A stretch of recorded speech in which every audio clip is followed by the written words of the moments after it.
আবারও অনেকটা দিন পর চলে আসলাম তোমাদের সামনে ব্লগ নিয়ে।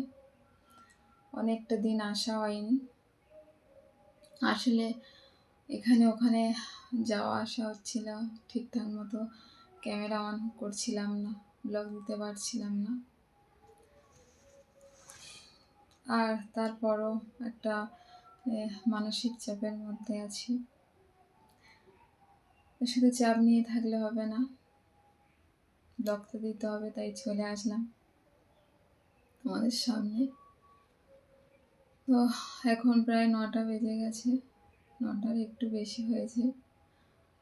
এই ঘুম থেকে উঠলাম, সকালে সমস্ত কাজ আমার হাজব্যান্ড তোমাদের দাদাভাই করে দিয়ে গেছে, আমাকে করতে হয় না, এখন পারি না, পারলেও করতে দেয় না, সবই করে রেখে যায়। এখন আমি খাবো, মানে আগে ওষুধ আছে আমার, ওষুধ খাবো, তারপর ড্রাই ফ্রুটস আছে কিছু ভেজানো, সেগুলোই খাবো, তারপর বিছানাটা ঠিক করব। তো বন্ধুরা, তোমরা সবাই কেমন আছো? আশা করি ভালো আছো। আমি একটু ভালো আছি এখন, খুব বেশি ভালো নেই। চলো বেশি বক বক করবো না, খেয়ে নেওয়া যাক, ভীষণই খিদে পেয়েছে। তারপর তোমাদের সামনে আসছি পরে। ওষুধ খাওয়া হয়ে গেছে, এই যে বসে গেছি ড্রাই ফ্রুটস খেতে। ড্রাই ফ্রুটস কটা খেয়ে নেব, নিয়ে তারপর আবার ব্রেকফাস্ট করব। আর সকালে এখন তেমন কিছু খেতে পারি না, যেহেতু হালকা বমি ভাব আসে, ওই জন্য খেতে পারি না। একটু জল দেওয়া ভাত খাওয়া, ওটাই খেতে পারি, ওটা খেলে কিছু হয় না, মানে বমি ভাবটা আসে না। তো চলো আগে ড্রাই ফ্রুটস কটা খেয়ে নিই।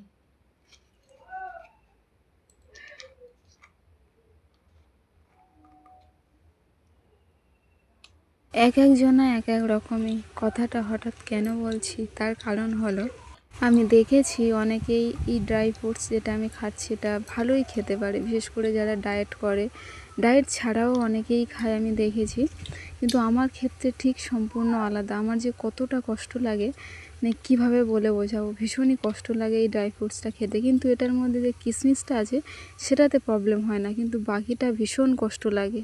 নিজের খেতে মন না চাইলেও তাও তো খেতে হবে, তাই না? কারণ নিজের জন্য না হলেও আরেকজনের কথা তো ভাবতে হবে, যাকে পৃথিবীতে নিয়ে আসতে চলেছি তার ভালোর জন্য তো এটুকু তো করতে হবে, তাই না?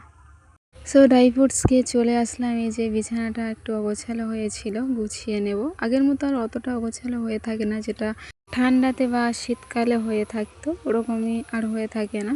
তাও একটু হালকা গুছিয়ে নেব সুন্দর করে, কারণ বিছানা সুন্দর টান টান না থাকলে আমার আবার দেখতে ভালো লাগে না। এটা আশা করি অনেকেরই হয়। শরীর এখন একটু দিলেও কিন্তু ডাক্তার মানা করাতে তোমাদের দাদাভাই আমাকে কিছু করতে দেয় না। তো সকালবেলা সব কাজ পায়ে করে রেখে যায়, দুই একটা আমি করি। এই যে গোছানো কমপ্লিট, বিছানাটা গুছিয়ে নিলাম। চলো বাসনগুলো ধুয়ে রেখেছি, বা বাসনগুলো গুছিয়ে রাখি, চটপট কাজ করে নিই। তারপর স্নান আছে।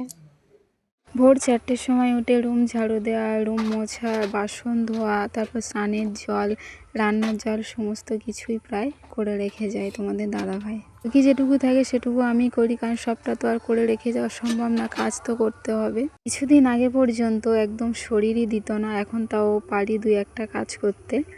তো বাসন গুছিয়ে এই যে স্নান করে একদম চলে এসেছি ফ্রেশ হয়ে ঠাকুরের সামনে।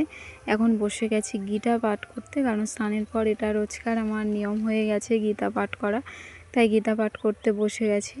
পূজা সকালবেলা হয়ে গেছে, কারণ তোমাদের দাদাভাই এখন স্নান করে ফ্রেশ হয়ে ওই পূজা দিয়ে তারপর বেরিয়ে যায় কাজে। গীতা পাঠ করার শেষে প্রণাম করে নিয়ে ভগবানকে তারপর চলে যাব খেতে, কারণ ভীষণই খিদে পেয়েছে, বুঝতে পারছো সকালে অনেকটা গ্যাপ গেছে, তো খেয়ে নেব। এখন বসে গেছি খেতে। তেমন কিছু রান্না হয়নি, একটাই তরকারি করেছিলাম, মাছের তরকারি করেছিলাম আলু দিয়ে, সে ওই একটাই কারণ, ভোরবেলা অতটা রান্না এখন আমার সম্ভব হয় না। আগেও পারতাম না, কারণ সকালবেলা সেব একটাই রান্না, তোমাদের দাদাভাইও বলতো যে সেব একটাই রান্না করবে, বেশি কিছু করতে পারবে না, সম্ভব হয়ে উঠবে না, কারণ তুমি পারবে না। আমি এমনিতে পারি না জানো তো, জলদি জলদি কোনো কাজ করতে পারি না। সকালবেলা উঠে যে অত তাড়াতাড়ি রান্না করব একসাথে অনেকগুলো পদ, সেটা আর সম্ভব হয়ে ওঠে না। তো এই যে নদীর মাছ ছিল, মনে হয় এটা নদীর মাছ, তো সেই নদীর মাছই রান্না করেছিলাম।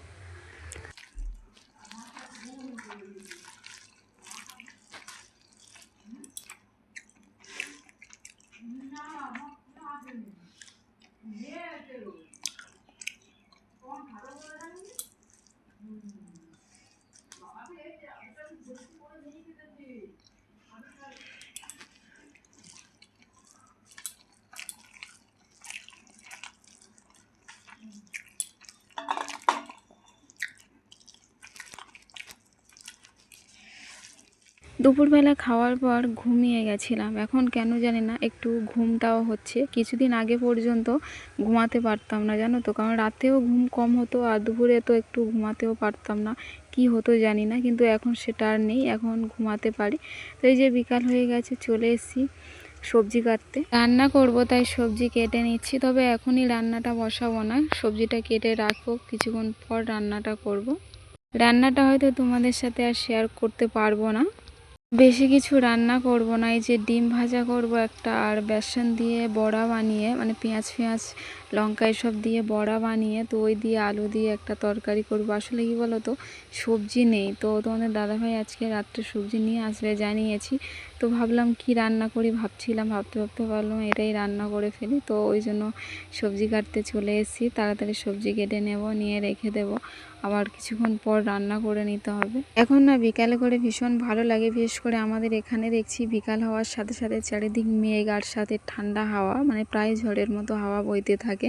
কার কার ওখানে এমনটা হচ্ছে তো অবশ্যই কমেন্ট করে জানাবে। মাঝে মধ্যে দু একটু মানে বৃষ্টি দেয়, কিন্তু এখন বৃষ্টি না, হাওয়াটা বেশি চলে।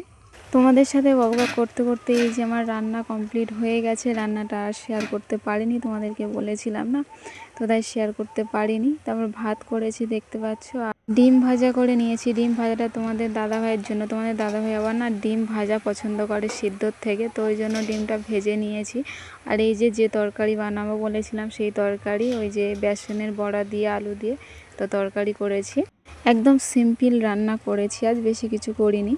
আর ব্লগটা বেশি বাড়াবো না, তাই ব্লগটা শেষ করতে চলে আসলাম তোমাদের সামনে। আর শরীর দিচ্ছে না, শরীরটা খুব একটা ভালোও না। তো চলো, সবাই ভালো থাকবে, সুস্থ থাকবে। আর আমার ব্লগ যদি ভালো লাগে তো চ্যানেলকে সাবস্ক্রাইব করে দিও, আমায় সাপোর্ট করো, পাশে থেকো। দেখা হবে পরবর্তী নতুন একটা ব্লগের সাথে, ততক্ষণের জন্য তোমরা ভালো থেকো, সুস্থ থেকো। Tata, good night.